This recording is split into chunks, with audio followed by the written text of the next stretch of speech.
I have to admit that rarely have I seen a more dangerous politics of envy-driven hatred towards capitalism, towards businessmen and women, than I have from this administration. You will recall, or maybe you won't, back in October of 2010, Vice President Joe Biden at a fundraiser, quote, "Every single great idea that has marked the 21st century, the 20th century, and the 19th century has required government vision. In the middle of the Civil War, you had a guy named Lincoln paying people $16,000 for every 40 miles of track they laid across the continental United States. No private enterprise would have done that for another 35 years. Joe Biden. He's wrong on his facts and history, but that's not the point. It is the animus towards private business, towards the private sector, and the love of government that astounds me. Fast forward, Massachusetts, Elizabeth Warren. Don't think any American ever made it on their own. Don't think any businessman ever made it on his own. That is hogwash. The left-wing consumer advocate running against Scott Brown, the left-wing Republican consumer advocate, bashing people who are self-made. Now it comes to Friday the 13th, a couple of days ago. Your president said in an astonishing remark to supporters in Roanoke, Virginia, on Friday, just a couple of days ago, if you were successful, somebody along the line gave you some help. Somebody helped to create this unbelievable system. Somebody invested in roads and bridges. And I'll get this. If you've got a business, you didn't build that. Somebody else made that happen. The internet didn't get invented on its own. Government research created the internet so that all companies could make money off it. Now, this is startling in its hubris over the love of government, as though government can do things that you and I can't. It is startling in its animus towards businessmen and women who work 16 hours a day while Joe Clock Puncher is leaving at 5 o'clock in the afternoon. But big labor, Marxian labor did it, the labor theory of value. Not the businessman who risked his mortgage, who worked 20 hours a day for 7 days, 7 weeks, 7 years, 17 years. No. He needs to bow down and pay more taxes because he didn't do it.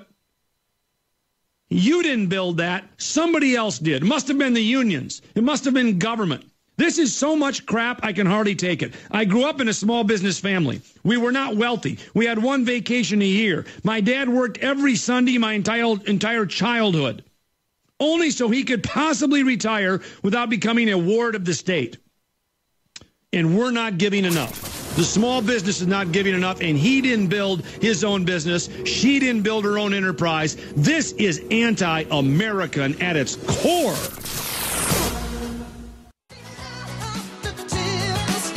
Yeah, that's right. The lawyers made it all happen. The bureaucrats made it all happen, not the businessman or the businesswoman. That is a growing theme that we're getting from Democrats, from Joe Biden to Elizabeth Warren to President Barack Obama on Friday last, and it's really starting to get under my skin. It's really getting on my nerves. Now, forget for a moment the billions this government has wasted on stimulus projects, on green energy scams like Solyndra, Razor Technologies, Ecotality, Nevada Geothermal Power, First Solar, Abound Solar, Beacon Power. I could go on and on. How many ill-advised investments the government has made. But that's not the point. The point is they know better. Joe Biden. Every single great idea required government vision. Elizabeth Warren, no businessman has ever made it on his own. President Barack Obama on Friday. And this is all because of Mitt Romney's record, true, but it's all an article of faith to be a Democrat. Business is bad, private sector is overrated, government is good. Nonprofits are good, for-profits are bad. So the president, in an outlandish statement, quote, "You've got a business? You didn't build that. Somebody else made that happen." Who? The NEA? AFT? SEIU? AFL-CIO, they didn't put their house up for a refinancing to finance the business. They weren't working till 9 o'clock at night. They punched out at 5. Who the hell are you talking about, Mr. President? Mr. Biden? Now, Joe Biden thinks we wouldn't have had a Continental Railroad if it were not for Abraham Lincoln.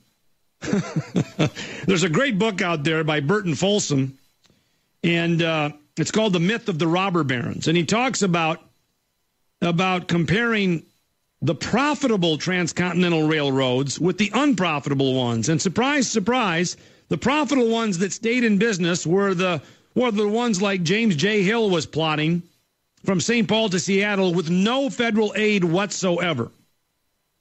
Oh, yes, but the government created the internet. Al Gore told us that. The private sector didn't do that. Well, not quite, Al. The myth that the government created the internet has been totally discovered. It was a total myth, always, by a great blog on LouRockwell.com a couple of years back.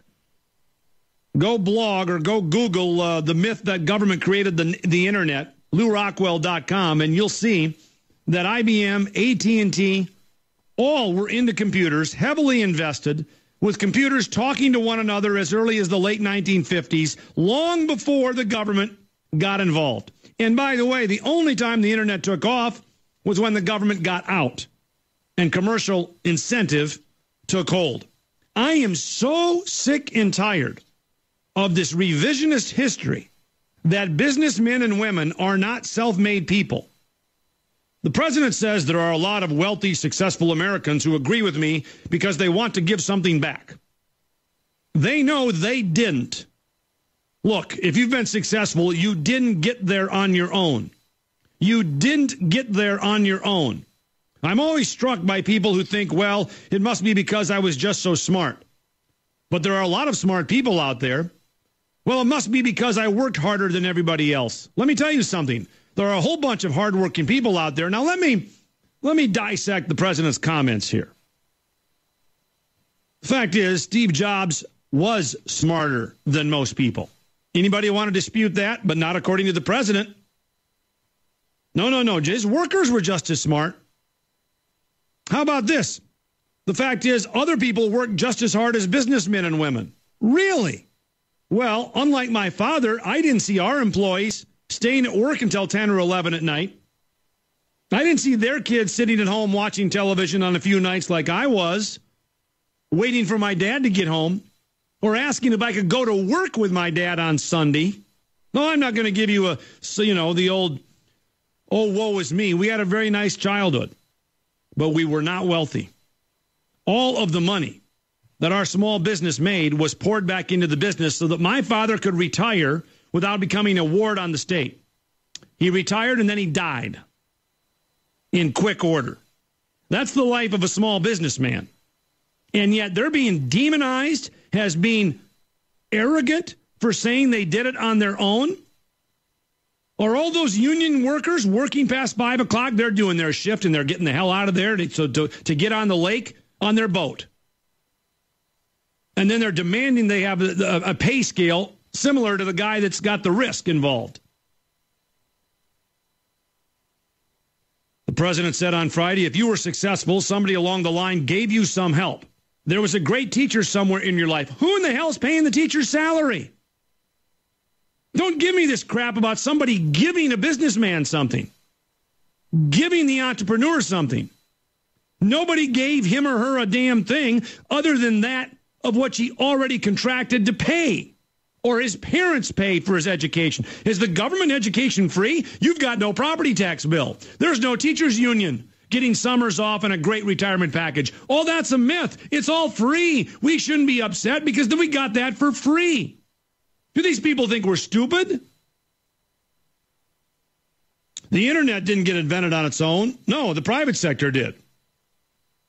The point is that when we succeed because of our individual initiative and because we do things together.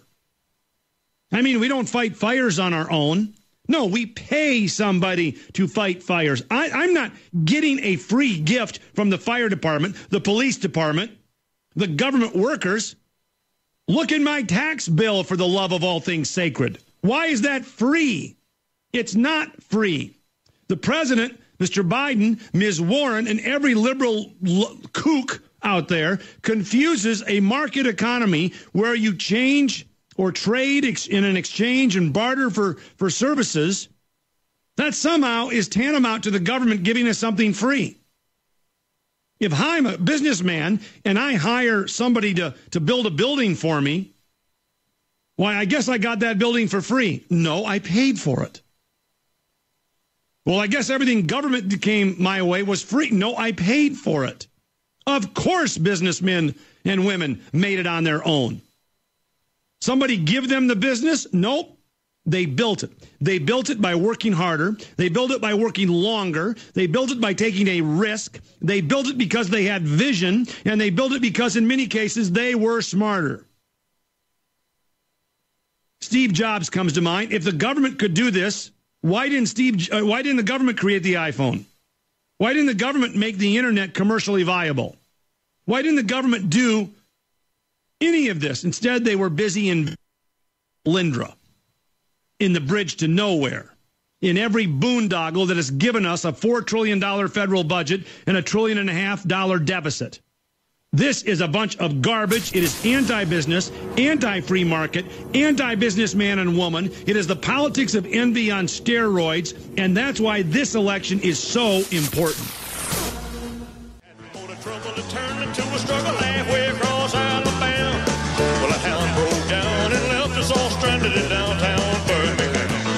Classic cover from Elvis Presley, Chuck Berry tune, The Promised Land, which we now define as a government job with lifetime benefits and total job security. But the businessman, the businesswoman, they must give back because they've done nothing on their own. So says Joe Biden, Elizabeth Warren, and President Obama. And this is an outrage, this line of attack on Romney, on the private sector.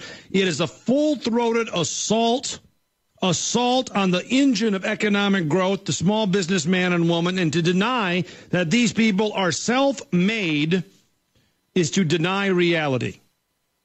I hear one more person tell a successful person, you didn't do it on your own. Did you think you did this on your own? No, the man on the moon did it. I've actually had people tell me that too. Jason, I don't know why you're so arrogant. You didn't do it on your own. Really? Well, who's that other guy from Monday through Thursday then filling in for me? Maybe he did it. Oh, that was me. Look, I trade out for technical services, for a microphone, for a chair, all of that, but nobody gave me anything. I decided to do this on my own. Who else did it? And what I've done is nothing compared to a guy like Steve Jobs who enjoyed enormous profits. You know, when Jobs died, his most recent quarterly profit came in at a record $7.3 billion with a net profit margin that dwarfed ExxonMobil. And yet liberals think Steve Jobs is okay. It's the oil executives who are bad. It's the small businessman or woman who need to give back. But why not Steve Jobs? Well, let me tell you, folks, we ought to be celebrating the Steve Jobs of the world. We ought to be celebrating the oil executives, the pharmaceutical executives, or anybody else that's actually a self-made American. Now, I'm not talking about the company yes man that is climbs a ladder at corporate America. We've all worked with those people who have no spine and are a bunch of yes men running around doing what the company's latest focus group said they ought to do. I'm not talking about that. You know I'm not talking about that. I am talking about the self-made robber baron. Biden talks about the Transcontinental Railroad. I don't know. The ignorance of history here, it really is quite amazing. If you take a look at what liberals think are the robber barons, the evil people, I look at, and most of America used to look at, as America's pioneers. The Vanderbilts, the John D. Rockefellers, the James J. Hills, the Stephen Jobs. But now we're told, and all of those individuals in a few years created more jobs than all the senators from Delaware in U.S. history. But we're supposed to tell those people, you didn't make it on your own. You didn't build an empire. Somebody else did it for you. Thank the union. Thank the folks at HUD. You didn't do it on your own. You didn't build that. Somebody else made it happen. What an insult to American ingenuity, to capitalism, to private property, to initiative. You know, this is classic from people who have spent a lifetime in government. Biden, Warren, and Obama couldn't tell you what a real job in the private sector looked like because they've never had one. And hence, they don't think much of it. They have no idea what it's like not to know where the next meal is going to come from, not to realize that resources are finite, that you can't create customers out of thin air, that you got to work 80 hours a week. They have no idea that the entrepreneur pays his workers first and gets his check last. And this is crucial because most left-wingers don't understand this about free market capitalism. When you go out and you borrow money and create a job, in fact, I'll put you to the test on this one, friends. If somebody else made your business, and this is Obama's obsequiousness towards labor. What he's really saying is, if you're in a labor union or you're a worker working under a boss, you know, vote for me. I'm your guy. Let that evil Mitt Romney-like boss get his someplace else. Well, here's what we ought to do. If the business owner really didn't build his business and somebody else made that happen, according to the president, here's what you do next time you go to work for a businessman. You walk up to him and say, you know, boss, I don't need to get paid until we're profitable, especially a startup business. You know, it's true that businessmen contract out with workers to do the job. Workers are vital. But wages are the cost of labor, and profits are the cost of capital. Without both, the economy stops. Nobody's going to invest in a business that's unprofitable. So you've got to have profits, and the bigger the better, because profits send a market signal. They raise capital. They encourage efficiency. Why do you think the marketplace is so much more efficient than government, even though it's got profits built in? Because profits drive costs down, and the consumer benefits. When you've got a government monopoly, costs go up because there's no incentive for a profit. But you've got to have profits, otherwise nobody's going to invest. I'm not going to buy your stock if I don't get a dividend. So with profits, you pay the investor. With wages, you pay the laborer. But here's the difference. The worker gets paid long before the investor or the capitalist does. When somebody starts up a business, are you going to go to work for free? No, you demand, big labor demands, the unions demand, I want my paycheck, I want my benefits, I want it now or I'm not going to work for you. So the workers get paid before the business succeeds or fails. And then, of course, if the business fails, the workers have had their cash.